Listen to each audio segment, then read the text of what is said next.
Bonjour, très heureuse de vous retrouver avec RFI, le journal Le Monde, pour une nouvelle émission d'International. Bienvenue à toutes et à tous.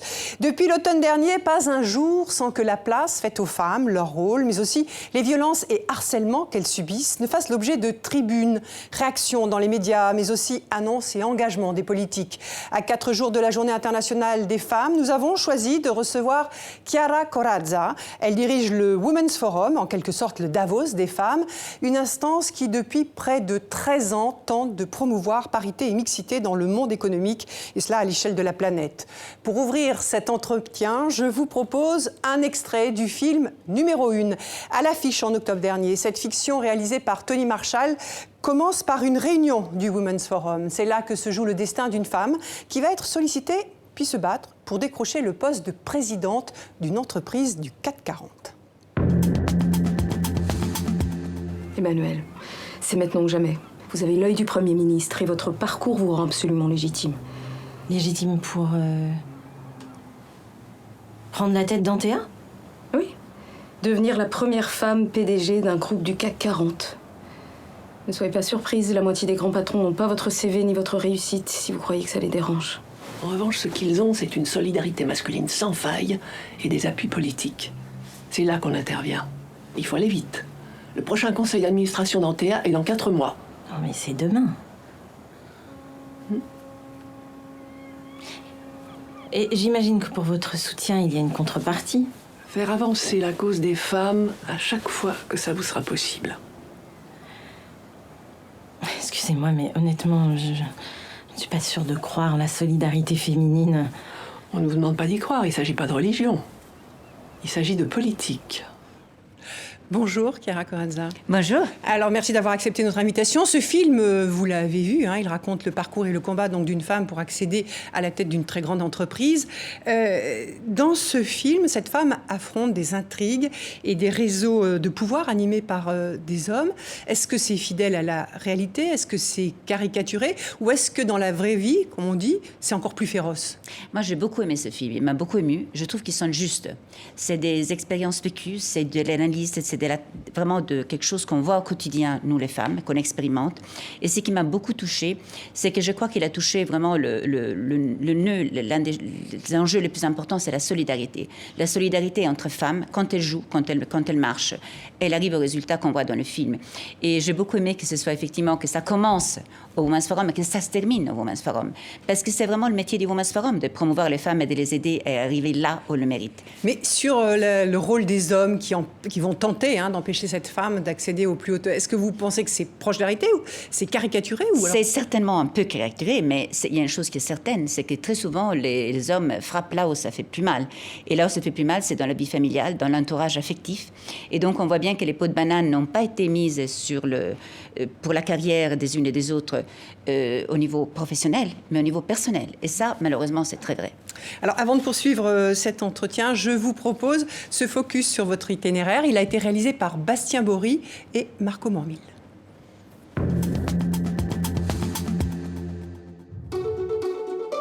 Carrousel du Louvre, Paris, octobre 2017. Le Women's Forum, dont vous, Chiara Corazza, êtes la directrice générale, a besoin d'un nouveau souffle. Alors, adieu Deauville, petite ville normande où le Davos des femmes se tenait depuis une bonne décennie. C'est inédit, votre première édition parisienne attire 60% de participantes étrangères venant de 85 pays. Nous nous engageons tout ensemble pour avoir un impact et on le fait à Paris parce que Paris est la ville la plus féminine qui existe au monde. Pas étonnant que la métropole française soit devenue, dites-vous, le deuxième grand amour de votre vie. C'est une histoire d'amour qui dure depuis 32 ans. 32 ans, d'abord, c'est la faute ou à cause d'un homme, mon mari, qui m'a demandé de quitter le beau soleil de Rome. Et votre poste de jeune journaliste polyglotte dans un quotidien italien. Dès votre arrivée en 85 à Paris, vous voilà en charge des affaires internationales au Conseil régional d'Île-de-France. Mais dans la course mondiale à l'attractivité des villes, la région parisienne est alors à la traîne face à la puissance de Londres, Francfort ou encore Dubaï. Moi, je commençais à aller à Dubaï en 95-96. J'aurais jamais imaginé. Vous savez combien de grues il y avait entre 2004 et 2005? Il y avait 800 grues, jour et nuit, en opération. Et ça donnait une image et dynamisme. Et alors que nous, on avait l'air d'être une belle au bois dormant. Un aperçu du chantier qui vous attend en 2002 lorsque vous devenez directrice générale de Paris-Île-de-France Capitale Économique, chargée d'attirer les investisseurs étrangers. Une urgence pour faire de Paris la 5e ville la plus attractive du monde, rang qu'elle atteint aujourd'hui. Ce qui vous permet de lancer un autre défi, plus difficile, celui de renforcer la parité femmes-hommes dans les grandes entreprises privées et publiques de la planète. Telle est la mission du Women's Forum que vous dirigez depuis janvier 2017. Financé par l'un des grands groupes mondiaux de communication, Publicis, ce forum s'exporte jusqu'à se tenir plusieurs fois par an. Les femmes décideurs que vous rassemblez seront bientôt à Toronto et Singapour, puis de retour à Paris fin 2018. Chiara Corazza, Sophie Malibaud de RFI et Christophe Ayat du Monde nous ont rejoints. J'ai envie de vous demander, après votre itinéraire là qu'on vient de découvrir, est-ce que vous rêvez de ce jour où le Forum des femmes n'existera plus? Est-ce que c'est réalisable à brève échéance? Est-ce que vous rêvez que la question du genre ne se pose plus dans le monde économique? Non, je ne pense pas. Moi, je rêve que les femmes prennent toute la place qu'elles méritent à travers le monde, que plus que jamais, on a besoin d'un Women's Forum parce que c'est maintenant la planète qui doit s'exprimer. Le monde est en train de changer extrêmement vite. Les nouveaux usages, les nouvelles technologies, il y a un monde de rupture qui va se transformer presque à notre insu. Donc, peu d'années, on va avoir des voitures sans chauffeur, l'intelligence artificielle va gérer le monde à notre place. On ne peut pas imaginer une seconde que les femmes, moitié de la planète, ne soient pas associées aux décisions, qu'elles soient associées à construire ce monde meilleur, ce monde différent, ce monde dans lequel nous voulions vivre. Et bien entendu, le Women's Forum est indispensable parce que si on n'associait pas les femmes, ce serait juste du gaspillage. On apporte une valeur ajoutée, on apporte une vision à long terme, on apporte une sensibilité qui est différente. Donc, on n'est pas en concurrence avec les hommes. C'est pour ça que moi, je pense que c'est très important de dire que le Women's Forum doit toujours exister, mais pas parce qu'on est là pour prendre la place des hommes ou pour être en opposition avec eux, mais parce qu'avec eux, on peut co-construire un monde meilleur, un futur meilleur pour l'humanité entière et pas que pour les questions de genre. Donc, c'est vraiment indispensable qu'on continue non seulement à s'occuper de la cause des femmes, mais qu'on la porte, parce que c'est un bien pour tout le monde. Sur le moyen d'arriver aux objectifs choisis, qu'est-ce que vous pensez des campagnes style MeToo, Balance ton porc? Alors, vous savez, on est The Women's Forum pour the Community Society, donc on est vraiment concentré surtout sur le monde professionnel économique. Je pense que cette liberté de parole, cette dénonciation de choses qui sont aberrantes, indicibles et franchement inacceptables dans le monde dans lequel nous vivons, sont une très bonne chose. Une très bonne chose, et c'est peut-être aussi une bonne chose que ce soit partie d'un milieu où c'est plus facile de s'exprimer, parce que c'est des vedettes qui ont pris les leads. C'est plus facile pour elles d'être libres et de porter la parole que pour des femmes, on l'évoquait tout à l'heure, qui sont dans des pays où par exemple, elles n'ont pas le droit de travailler sans l'autorisation de leur mari. Donc, vous voyez, on part quand même, vous avez encore 18 pays au monde dans lesquels la loi permet aux maris de ne pas laisser travailler leurs femmes. Donc, vous voyez bien qu'il y a une capacité d'expression qui n'est pas la même selon où on se trouve. Donc, c'est très bien que ce soit parti de là. Maintenant, il faut quand même que ça devienne quelque chose qui corresponde aussi aux vrais enjeux économiques, aux vrais enjeux politiques, aux vrais enjeux qui font avancer les choses. Donc, qu'on ne se cantonne pas au sens noble du terme, c'est pas du tout limitatif, à des campagnes médiatiques sur la dénonciation d'actes de harcèlement qui sont inimaginables, mais que aussi ça se développe, que ça influe, que ça se dilue, que ça a un impact dans tous les sujets qui concernent le monde. Chiara Corazza, le monde de l'entreprise, c'est un monde du pouvoir. Oui. Et c'est aussi le lieu privilégié du harcèlement et de l'exercice du pouvoir des hommes par rapport aux femmes. Absolument. Qu'est-ce que le Women's Forum fait depuis a éclaté ce scandale de MeToo pour, donner aux femmes dans l'entreprise des moyens de ne pas être harcelées et de ne pas subir des chantages par rapport à leur carrière? Oui, alors tout d'abord, le Women's Forum n'a pas attendu le mouvement MeToo ou autre pour agir. Nous, si vous voulez, on a des initiatives qui sont extrêmement efficaces et qui ont un vrai impact. Comme quoi? Nous travaillons, par exemple, avec des grands patrons au niveau mondial. Alors, juste pour vous donner un chiffre qui, moi, m'impressionne, 94% des grands patrons, les grandes entreprises mondiales, 94% sont dirigées par des hommes. Donc, déjà, le fait qu'il n'y ait que 6% de femmes ne facilite pas ce que vous dites, la prise de conscience du respect qu'on doit aux femmes dans l'entreprise, de la nécessité de les associer à toutes les décisions et de faire en sorte qu'elles soient comprises. Donc, plus de femmes au pouvoir, moins d'harcèlement. parce que l'environnement est créé par des femmes qui donc elles-mêmes savent comment construire l'entreprise, les relations employeurs-employés et autres. Donc tout ça est une question aussi de nombre et d'efficacité. Nous, par exemple, qu'est-ce qu'on fait avec les grands patrons mondiaux qui nous réunissons régulièrement? Nous leur disons, on ne les critique pas, on ne les stigmatise pas, on ne dit pas votre entreprise est lamentable. On ne dit pas comment ça se fait que vous avez que 2% de femmes dans les boards. On leur dit, écoutez, regardez, il y a d'autres entreprises, votre concurrent, votre alter ego, qui, elles, ont plus de femmes dans les conseils, qui ont plus de femmes dans les COMEX, et ça marche mieux. On met en avant des best practices. On met en avant aussi, pardonnez-moi de dire, vous parlez des pouvoirs et d'efficacité. Dans le monde économique, ce qui compte, c'est aussi les résultats. Donc, quand vous expliquez à des grands patrons et vous leur démontrez par des chiffres, il y a une analyse annuelle que McKinsey porte avec le Women's Forum qui démontre que plus de femmes dans les lieux de pouvoir des entreprises, je ne dis pas l'égalité, juste plus de femmes, plus de diversité dans les grandes entreprises du monde. Plus d'efficacité pour l'entreprise. Vous savez quels sont les résultats? À part, bien entendu, le politiquement correct, une entreprise plus inclusive, des meilleures relations avec les syndicats. C'est 12 trilliards de dollars en 2025 de PIB supplémentaires dans le monde. Alors, justement, parlons d'un lieu... Je répète, c'est quand même pas... C'est quand même des chiffres impressionnants. C'est 240 millions d'emplois nouveaux. Alors, donc, voilà. Parlons d'un autre lieu de pouvoir qui était le sommet de Davos au mois de janvier. Ce sont 7 femmes qui ont assuré de façon très symbolique la présidence de ce sommet.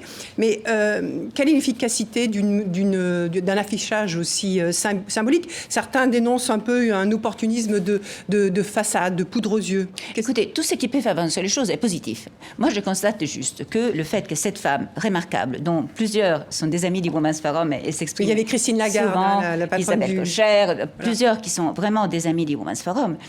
Le fait qu'elles ont coprésidé le Davos, d'abord a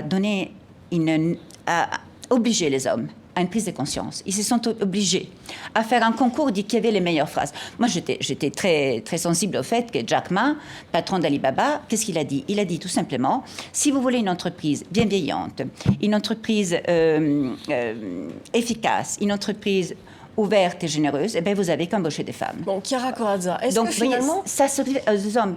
Est-ce que vraiment, au niveau de l'entreprise, on a les moyens d'insuffler un véritable changement quand on sait comment se passe la répartition des tâches sur le plan domestique, par exemple? On sait encore que ce sont les femmes qui font les trois quarts du boulot sur le plan domestique et familial. Est-ce que tant que ça ne changera pas, le monde de l'entreprise ne sera pas finalement... C'est une question de volonté, d'ambition. Et malheureusement, les choses doivent venir d'en haut. C'est ceux qui décident qui peuvent faire avancer les choses. Si vous avez beaucoup d'hommes qui prennent des décisions favorables aux femmes, c'est un peu comme le fait de Davos d'avoir des femmes qui coprésident. Les hommes vont se sentir obligés. Mais est-ce qu'il y a un embryon de commencement du fait de... Mais bien sûr, regardez comment ça se passe au niveau mondial. Il y a quand même de plus en plus de grandes entreprises qui en ont pris conscience. Il y a de plus en plus de sociétés qui en ont pris conscience.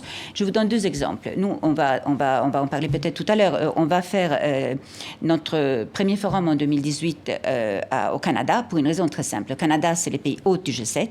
Et dans ces pays du G7, vous devez prendre des décisions stratégiques pour le futur des femmes, y compris pour la vie au quotidien. Et alors, pourquoi on a décidé d'aller au Canada? Parce qu'au Canada, on a un terrain favorable. Nous avons un Premier ministre qui est Justin Trudeau, qui a compris que la cause des femmes n'est pas un alibi, n'est pas de la communication, mais que c'est indispensable. On reviendra sur le Canada. Mais j'irai bien, mais ça répond à la question. Oui. Si vous mettez à l'agenda du G7, comme il l'a fait, la gender equality, dans toute la vie, que ce soit la vie professionnelle, personnelle ou les usages, la cause des femmes va être prise en compte de façon plus importante. Chiara Corazza, moi je vous écoute et j'entends quelqu'un qui dit il faut inciter, il faut convaincre, il faut...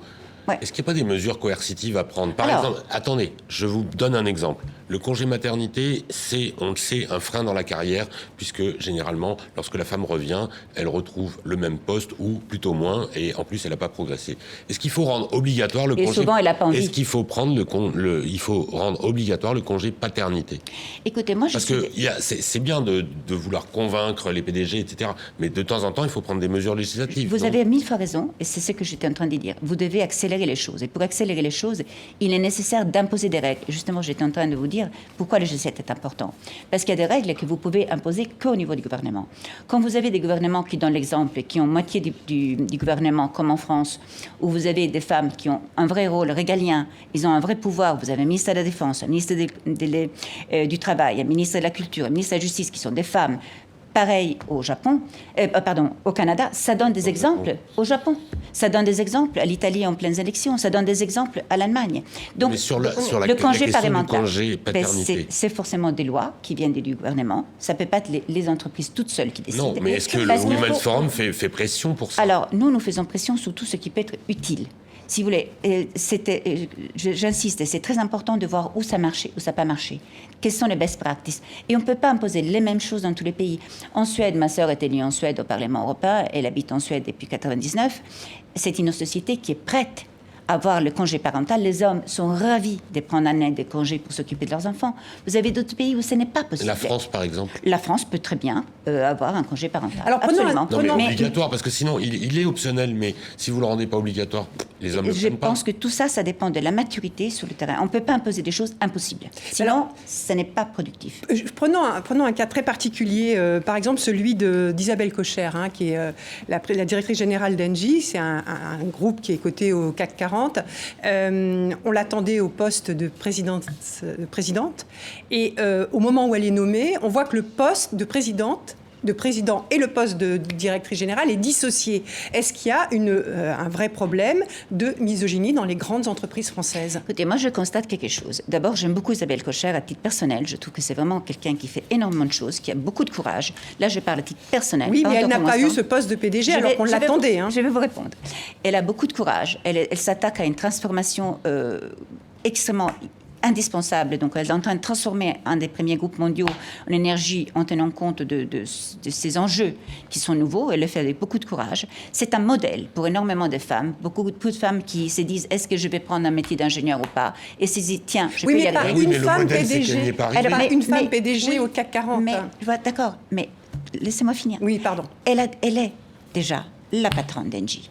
Alors, est-ce que c'est parce que c'est une femme qu'on a un président et un directeur général qui ne sont pas la même personne? Est-ce que c'est la raison? Est-ce que c'est parce que c'est une femme? Ou est-ce que c'est une décision de gouvernance? Moi, je ne voudrais pas que, justement, on trouve l'excuse du fait que c'est une femme pour dire, voilà, on a fait quelque chose qui, de toute façon, était peut-être programmé. Et je pense que ce n'est pas juste vraiment, j'insiste là-dessus, c'est une femme qui est vraiment un modèle pour beaucoup de femmes. Elle fait rêver. Laissons que les femmes rêvent et qu'il y ait beaucoup d'autres Isabelle Kocher. Sinon, si tout le monde l'accuse en disant, mais pourquoi elle n'a pas eu ici, pourquoi elle n'a pas eu là? Elle a un poste formidable. Mais c'est pas elle qui a accusé. C'est pas elle qui a accusé, c'est l'entreprise Engie qui a créé d'un coup, du moment qu'elle est arrivée au sommet de l'entreprise, qui a scindé en deux le poste alors que ce n'était pas le cas avant. Mais est-ce que c'est parce qu'il y a une femme ou pas? Mais qu'est-ce que vous en pensez, je ne sais pas. Honnêtement, je ne sais pas. Mais je pense que ce n'est pas bien de penser que c'est parce que c'est une femme que le poste a été... Mais est-ce que le Forum des femmes ne sert pas de vigie dans ce type de cas? Est-ce que vous ne pouvez pas monter au créneau dans ce type de cas pour que l'on sache quelle est la raison de ce type de... Nous sommes complètement indépendants politiquement. C'est notre force. Nous sommes indépendants et nous sommes là pour une seule cause, la promotion des femmes. Donc on est là pour X, Y, ça. Et justement, je pense que le fait qu'on ait une cause qui soit une belle cause et qui ne soit pas liée à tel parti, à tel... je pense que ce serait une erreur de s'immiscer dans ce genre de choses. C'est des décisions qui sont dues au choix des entreprises et de ce qu'elles souhaitent faire, ou de gouvernement. On ne se soumet pas. On incite. J'insiste, on est là pas pour critiquer et stigmatiser. Moi, je pense que le rôle positif est d'encourager, une saine émulation. Ça marche, donc faisons en sorte que d'autres... Plus vous avez d'exemples de femmes qui ont réussi dans leur vie professionnelle, et plus ça deviendra une évidence. Tout à l'heure, vous mentionnez des pays comme l'Italie, l'Allemagne, le Japon, même des pays développés. Attention, il nous reste 30 secondes avant l'interruption de cette première partie. On en reparlera un petit peu. Ce sont des pays, je voulais juste vous montrer que ce sont des pays avec une croissance démographique en baisse, parce que les femmes sont obligées de choisir. Si elles veulent travailler, elles n'ont pas d'enfants. Sauf la France. Sauf la France, qui est un pays formidable pour justement inciter les femmes à travailler. Moi, je suis arrivée en France il y a 33 ans. Bon. Pardon, j'ai trouvé formidable le système français. Je pense que c'est un des meilleurs au monde pour aider les femmes à travailler. Alors nous allons nous interrompre quelques instants, Chiara Corazza, et restez avec nous. On se retrouve dans 2 minutes avec RFI et le journal Le Monde.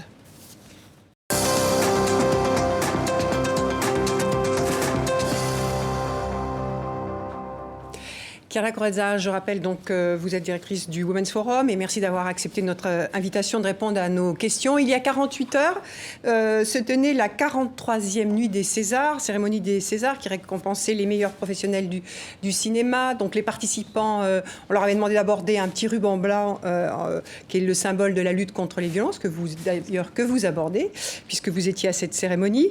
Cette semaine, des professionnels du cinéma, des comédiennes mais aussi des réalisatrices ont dénoncé dans une tribune du journal Le Monde des actrices presque payées moitié moins que des acteurs, des réalisatrices minoritaires dans l'industrie et même des prix qui ne récompensent pas à parité les femmes et les hommes.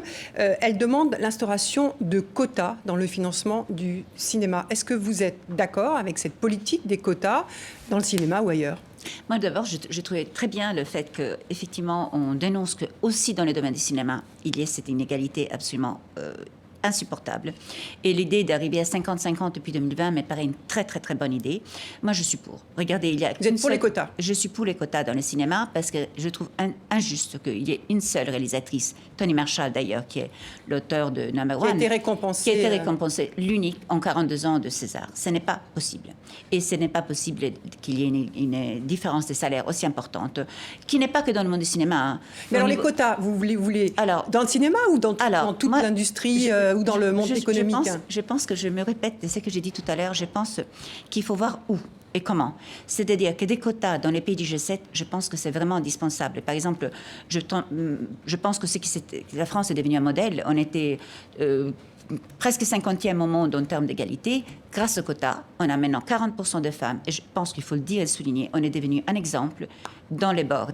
Et non seulement... Dans les conseils d'administration. Dans les conseils d'administration. Et non seulement il y a plus de femmes, mais ça a permis au conseil d'administration de regarder des profils différents auxquels on ne penserait pas avant. Et donc d'apporter une vraie valeur ajoutée, une différenciation. Alors c'est vrai dans les conseils d'administration, mais pas dans les COMEX, voilà. les comités exécutifs. J'ai bien mis les quotas dans les pays du G7, mais pas forcément dans tous les pays. Je pense qu'il faut que le terrain soit favorable. Sinon, si vous imposez des femmes, regardez, on va faire l'un de nos forums à Singapour, qui cette année préside les pays de l'ASEAN. Vous avez plein de femmes de pouvoir. J'ai parlé avec plein d'entre elles, elles m'ont dit non, ce serait très mauvais qu'on impose. Pourquoi ? Parce qu'elles pensent qu'elles seraient considérées comme revanchardes, comme en s'imposant, alors qu'elles savent très bien... Illégitimes ? Non, pas légitime. Pas légitime. Vous avez plein de femmes extrêmement puissantes en Asie du Sud-Est, extrêmement puissantes, y compris par raison culturelle, notamment dans le management, dans la gestion de l'argent. C'est culturel. Elles sont très, très fortes. Elles ont un vrai pouvoir. Mais elles ne veulent pas qu'on impose des quotas. C'est elles qui ne les veulent pas. Donc, pourquoi on ferait une loi contre ce que les femmes veulent? Moi, je pense que ce qui est important, et c'est ça la vraie liberté, c'est qu'on ait le choix. Si une femme veut travailler, il faut qu'elle puisse faire carrière, et pour répondre à votre question, et pouvoir revenir du congé maternité et retrouver sa place, parce que sinon, elle doit travailler 3 fois plus pour arriver à ce qu'elle doit avoir, parce que c'est une justice. Mais si une femme préfère rester chez elle et s'occuper de ses enfants, il faut qu'elle ait le choix de le faire aussi. Est-ce que vous ne craignez pas, justement, à l'échelle de la planète, et notamment en Europe, on a une sorte de retour d'un certain conservatisme, et même un retour du religieux. Est-ce que, par ce biais-là, vous ne craignez pas une régression de la cause des femmes ? Une fois de plus, je ne pense pas non plus qu'il faut imposer à toutes les femmes de vouloir travailler et toutes les femmes de devenir PDG. Il y en a qui n'ont pas envie de le faire. Ils n'ont pas envie de le faire et qui préfèrent faire autre chose. Et donc, il ne faut pas non plus qu'il y ait cette espèce de... comment on peut dire ça, de constriction morale. Si tu ne travailles pas, tu es un raté, tu es nul, pourquoi tu restes à la maison? Mais il faut qu'elles aient le choix quand même. Il faut qu'elles aient le choix. Et c'est pour ça que c'est très important qu'on mette en place des congés parentaux pour les hommes, pour que si la femme veut travailler, ce soit les hommes qui restent, qu'on ait des égalités de salaire et qu'on ait aussi la possibilité de choisir si on ne veut pas. Et je voulais juste revenir une seconde sur la France comme terre extrêmement favorable au travail des femmes, parce que j'ai expérimenté moi-même. Vous avez peu de pays au monde où les enfants sortent de l'école à 5h30 du soir, où vous avez autant de crèches. Alors, rien n'est parfait, on n'est pas bien. Mais si on compare, une fois de plus, il faut voir une vision globale des choses. Ce qui se passe dans d'autres pays, à commencer par l'Allemagne. Pourquoi les femmes ne travaillent pas en Allemagne? Mais tout simplement parce qu'il faut qu'elles soient 1 heure chercher leurs enfants à l'école, leur faire les travaux. Il n'y a rien pour les aider. La France n'est qu'au 5e rang, d'après le classement de l'Institut européen des inégalités. La France n'est qu'au 5e rang. Alors, elle est première pour le G20, elle est première pour le G7. Donc, on est quand même pas mal. Mais ce n'est pas suffisant. Et pour revenir au COMEX, pardon, je n'ai pas répondu à la question. Dans les comités exécutifs. Dans les comités exécutifs, on est très mauvais au niveau mondial. Il y a 12% de femmes au niveau des comités exécutifs. Et l'excuse est toujours « Ah, mais il n'y en a pas ». Donc, je pense que là, avant de qu'on nous réponde par l'excuse, il faut vraiment travailler dès l'école, très vite, à préparer les femmes qui soient prêtes, y compris en termes... c'est pour ça que je vous parlais d'Isabelle Cocher, c'est quand même des super exemples, ça. D'être prête en termes de compétences, d'arriver là où on peut être. Et il y a plein de femmes compétentes. Donc, trouver l'excuse qu'elles ne sont pas là, mais on a l'impression que... Alors, on parle de l'Allemagne, de la France, du G7, et...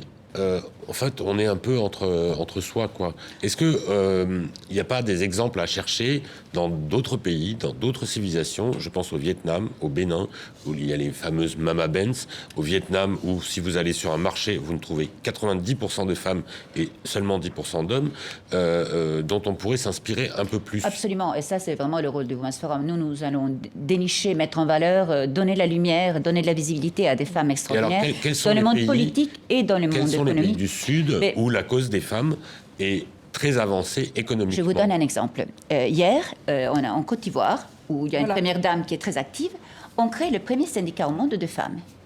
Chapeau, chapeau. Qu'est-ce qu'on attend pour le faire en France, en Allemagne, dans les pays du G7? Je vous parlais beaucoup du pays du G7 parce qu'on était focalisé sur Toronto, le G7. Mais bien entendu, ce qui est très important, c'est de regarder là où les choses se passent. Moi, je suis très admirative de voir, par exemple, qu'au niveau local, les femmes arrivent à faire avancer les choses. Là, si vous regardez dans les 300 grandes villes au monde, il n'y a que 25 femmes. Mais que des femmes, vraiment, qui font avancer les choses. Dans le changement climatique, parce qu'elles voient que c'est les femmes qui souffrent le plus. Vous avez la patronne, la maire de Cape Town, qui est une femme. Du Cap qui est une femme, vous avez la maire de Tokyo qui est une femme, vous avez pas seulement la maire de Paris qui est une femme, la maire de Varsovie, vous avez des grands-mères qui sont des femmes alors et vous qui travaillent au quotidien pour la... Madame Corazza, vous m'intriguez parce que vous dites souvent, là vous nous citez donc des femmes qui se battent pour occuper des rôles de premier plan, mais vous dites souvent je ne suis pas féministe. Mais c'est quand même les féministes qui ont fait avancer bien souvent la condition et les droits des femmes. Vous me faites sourire parce que c'est une question qu'on me reproche beaucoup que je dise ça. Mais je le dis parce que peut-être que je le dis dans ma façon de voir la parole féministe. Donc, pour moi, féministe, ça veut dire féministe extrémiste, féministe aiguë, féministe intégriste. Comme les fémènes, par exemple, et je ne suis pas, par exemple, et je ne suis pas comme ça. Moi, je suis quelqu'un de tolérant, d'ouvert. Moi, j'aime bien construire des ponts. J'aime bien que la l'ouverture d'esprit. Donc, je n'aime pas je l'ai dit tout à l'heure. Mais est-ce que c'est le combat des féministes historiquement? Alors, je comprends très bien ce qui était fait. Je l'admire. Je trouve qu'il y a des femmes qui ont ouvert les portes aux autres, qui nous permettent... Cette radicalité, elle a été nécessaire à un moment donné. Alors, elle a été toujours dans un contexte. Ça dépend. Je veux dire, on n'est pas à l'époque de pétroleuse. On est dans un autre... On peut s'exprimer maintenant de façon concertée, intelligente dans le système. Moi, je dis toujours, j'admire beaucoup Simone Veil, que j'ai eu la chance de connaître, parce que je votais pour elle quand elle a été élue présidente du Parlement européen. J'ai travaillé avec elle à cette époque, et je l'ai beaucoup admirée. Elle a toujours fait les choses dans la règle. Elle a osé. Elle a été disruptive comme personne d'autre. Mais elle a fait voter des lois. Elle s'est fait élire. Elle n'a pas été laissée nue dans une église. C'est pas la même chose. Alors, une fois de plus, dans notre époque, je n'aime pas l'intégrisme. Mais je comprends très bien que par le passé, il n'y avait pas le choix. Et je suis pour les manifestations qui encouragent la prise de parole des femmes. C'est juste que je n'aime pas quand c'est fait de façon provocatrice et une fois de plus extrémiste. Quand vous avez occupé... je pense qu'on mérite mieux que ça. Je pense que les femmes méritent mieux que ça. Occupé d'autres fonctions que celle à la tête du Women's Forum, est-ce que vous avez été confronté au sexisme? Par exemple, vous connaissez très bien Christine Lagarde. Elle a récemment dit dans une interview au journal Le Monde qu'à son niveau, c'est-à-dire en tant que directrice du FMI, elle était encore confrontée à ce type de regard sur son travail. Mais vous, est-ce que vous l'avez Alors, moi d'abord, et comment vous avez réagi? J'admire énormément Christine Lagarde, qui est vraiment mon rôle modèle. C'est au quotidien quelqu'un qui, je trouve qu'elle fait énormément pour la cause des femmes et pour la cause en général des personnes bien. Donc vraiment, je l'admire énormément et j'ai toujours travaillé dans un milieu d'hommes. J'étais pratiquement toujours l'unique femme. Alors comment ça se passait? J'ai eu toujours de patrons hommes. Je n'ai jamais eu de problème d'harcèlement moi-même, rarement. Et pourtant, j'ai énormément voyagé. J'ai personne qui est venu taper à ma porte. Je dis comme honnêtement. Ça m'est jamais arrivé.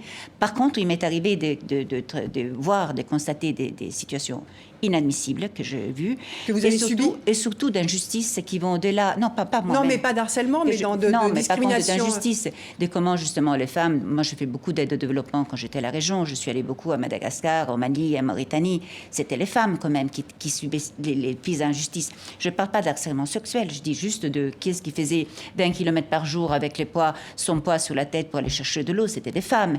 Donc, si vous voulez, c'est vrai que j'étais inclin plutôt de travailler avec des femmes, mais tout simplement pas pour des raisons féministes, parce que je me trouvais plus à l'aise, j'avais une complicité, une solidarité, j'insiste sur la solidarité, et parce que peut-être qu'elles en avaient plus besoin, et puis parce qu'elles étaient plus efficaces. Moi, je me rappelle, je vous raconte une petite anecdote.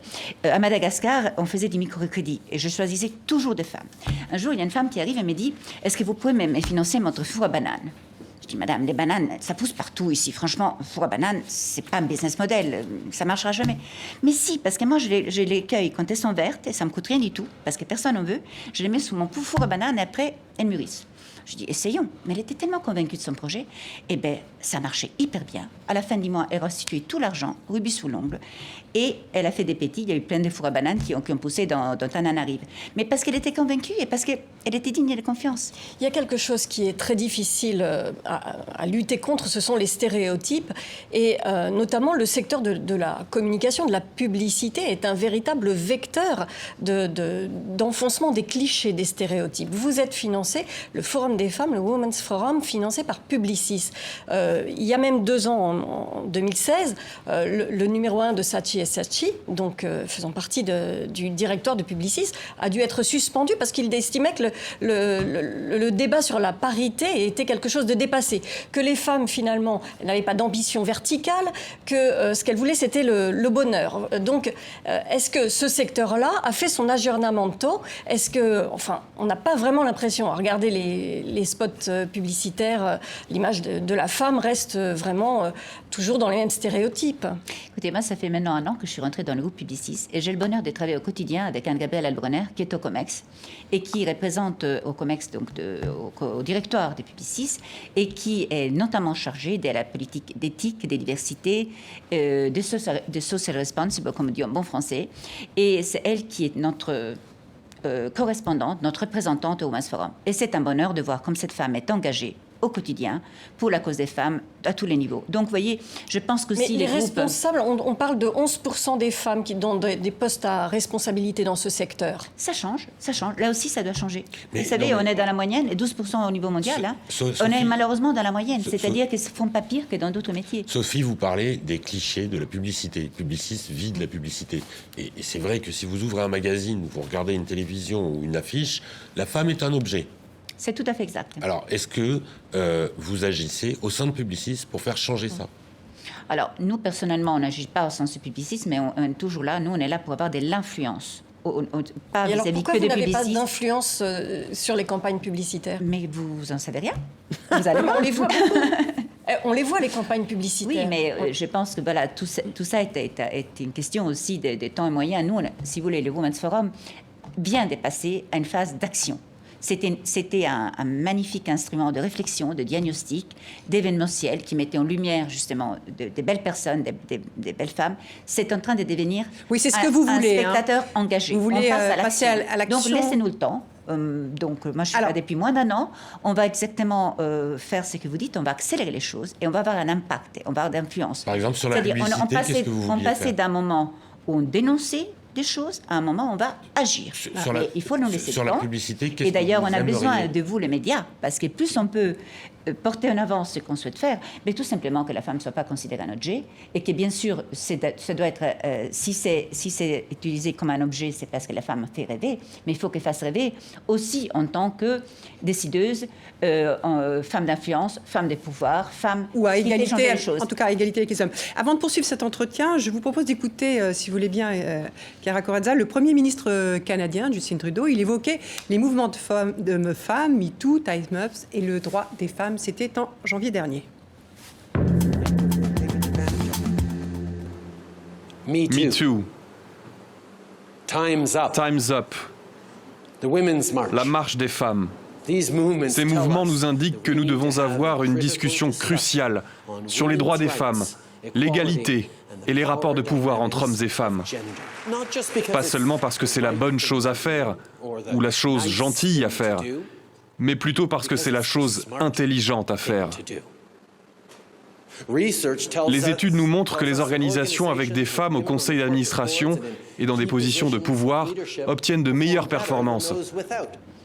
Alors, il se présente, Justin Trudeau, comme le grand défenseur de l'égalité homme-femme et du discours aux actes. On pourrait dire, mardi dernier, le gouvernement canadien a présenté un budget 2018-2019 avec une vingtaine de mesures dédiées aux femmes, notamment pour les attirer sur le marché du travail.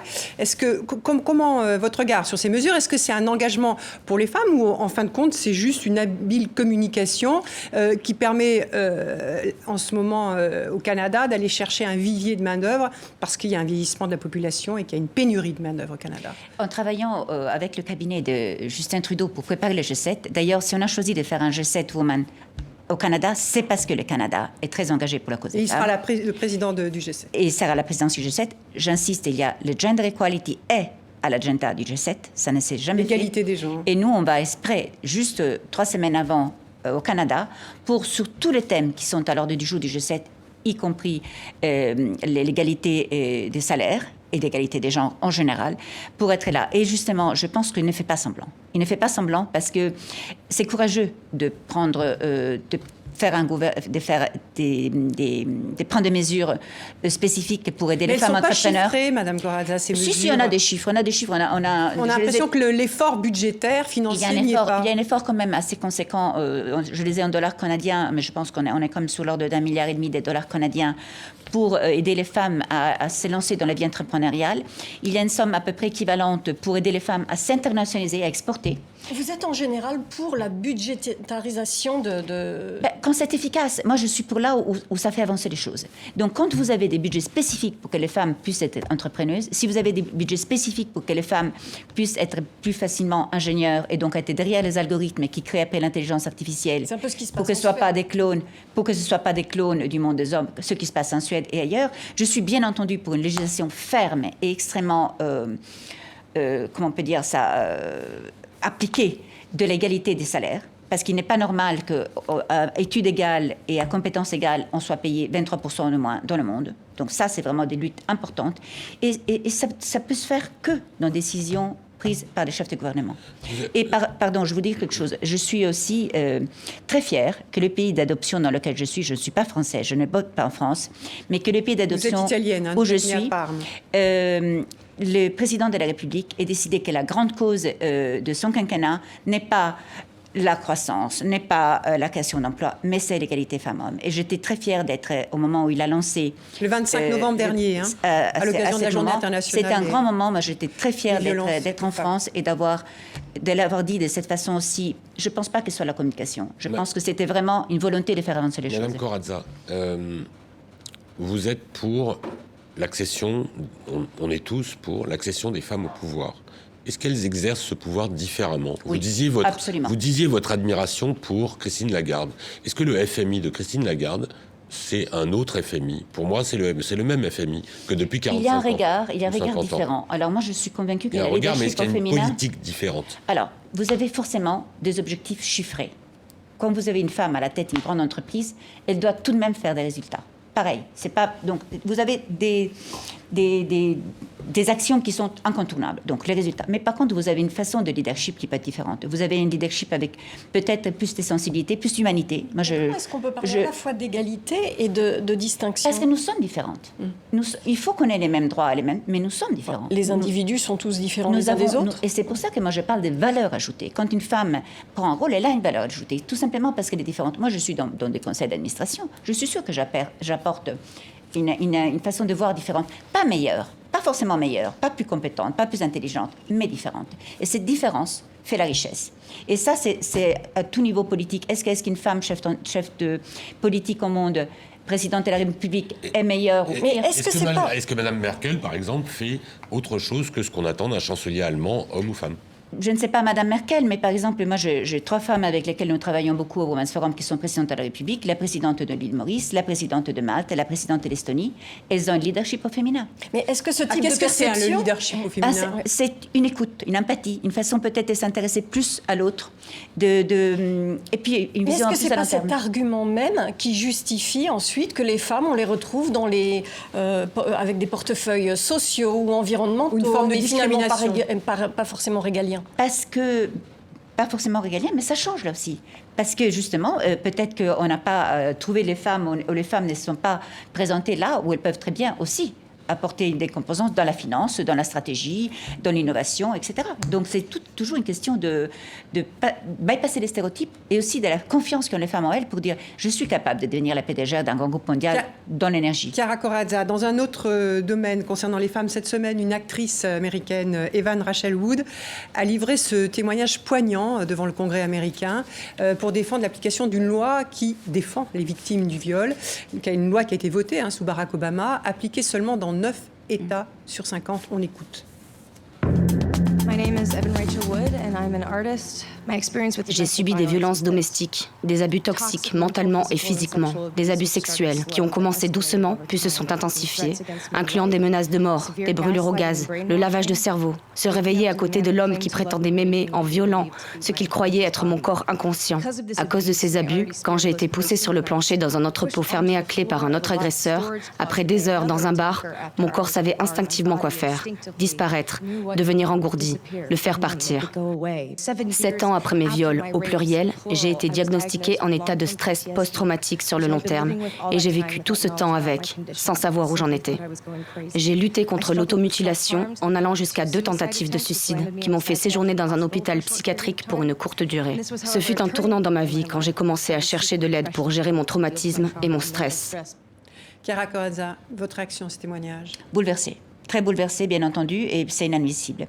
Et nous, si vous voulez, au Women's Forum, on considère que c'est vraiment quelque chose qui est inacceptable. Nous avons choisi à plusieurs reprises de mettre en valeur une femme, par exemple, avec laquelle nous travaillons beaucoup, qui s'en est sortie. C'est Norma Bastide, c'est une femme qui a subi les trafics humains, qui a subi tous les viols inimaginables, et qui s'en est sortie, est devenue une athlète de haut niveau, et qui a démontré sa résilience en se battant pour chaque fois quand elle fait des exploits sportifs inimaginables, elle les fait pour attirer l'attention sur la cause des femmes. Est-ce que vous diriez, Chiara Corazza, que finalement ce qui se passe aux États-Unis, la campagne MeToo, la marche des femmes, etc., c'est un retour de bâton vu le comportement sexiste de Trump? Est-ce que finalement c'est arrivé, ce serait peut-être pas arrivé avec un autre président, c'est ce comportement... Je ne sais pas, je pense que le temps est mûr. Je pense que la prise de conscience va au-delà de l'élection d'un homme ou d'une femme. Je pense que c'est vraiment un mouvement mondial d'une très grande ampleur qu'on ne peut pas limiter à l'élection d'une personne. Mais comment vous qualifiez ce comportement de Trump? Ça peut être accéléré, mais je pense vous avez vu le nombre de femmes qui étaient dans la rue le jour de son élection. Donc, un million de... Oui. Donc, je veux dire, ça va de soi que moi, j'aurais été dans la rue avec elle si j'avais été aux États-Unis. Donc, c'est exactement l'image caricaturale de l'homme qui n'est plus admissible. Alors, avant de terminer cet entretien, aujourd'hui, l'Italie vote. Vous avez la nationalité italienne, vous avez voté. On attend des résultats très incertains avec la montée du populisme, le mouvement 5 étoiles, la droite autour et le retour de Berlusconi. Votre regard sur cette élection? Mon regard est que l'Italie est un pays plein de talents, plein de générosité. Moi, je vois ce qui a été fait pour les migrants. Et on oublie quand même la générosité du peuple italien vis-à-vis des migrants. Mais là, vous êtes inquiet des résultats de ce soir? De Berlusconi sur la scène politique, alors qu'il a quand même été inquiété pour prostitution de mineurs, qu'il est encore inquiété pour subordination de témoins dans cette affaire. Comment l'expliquer? L'Italie accepte ce type de comportement? Non, l'Italie n'acceptait pas. D'ailleurs, il y a une loi sur les quotas qui marche très bien. Il y a eu des décisions forte prise par les gouvernements précédents pour nommer des femmes à la place où elles le méritaient, à la tête de l'ENI, de la télévision italienne, 5 ou 6 femmes extraordinaires qui ont très bien reçu aux été. Et là, moi, je votais. Alors ça, c'est pas le Women's Forum qui s'exprime, c'est Chiara Corazza elle-même qui a voté en son âme et conscience, comme on dit en bon français, pour la liste d'Emma Bonino. Je votais en France, donc pour la liste d'Emma Bonino en France. Que ce soit au Sénat ou que ce soit au Parlement, Emma Bonino, qui est une grande dame, qui est une grande défenseuse des droits de la femme. Elle a beaucoup travaillé notamment pour l'émancipation des femmes arabes. Elle a même appris l'arabe pour pouvoir être près d'elle et les comprendre. Et je tiens quand même à le dire, c'est quand même une femme à laquelle on a proposé d'être présidente de la République en Italie et qui a dit « Je suis malade, je ne veux pas que l'Italie ait une femme malade à la tête de son pays ».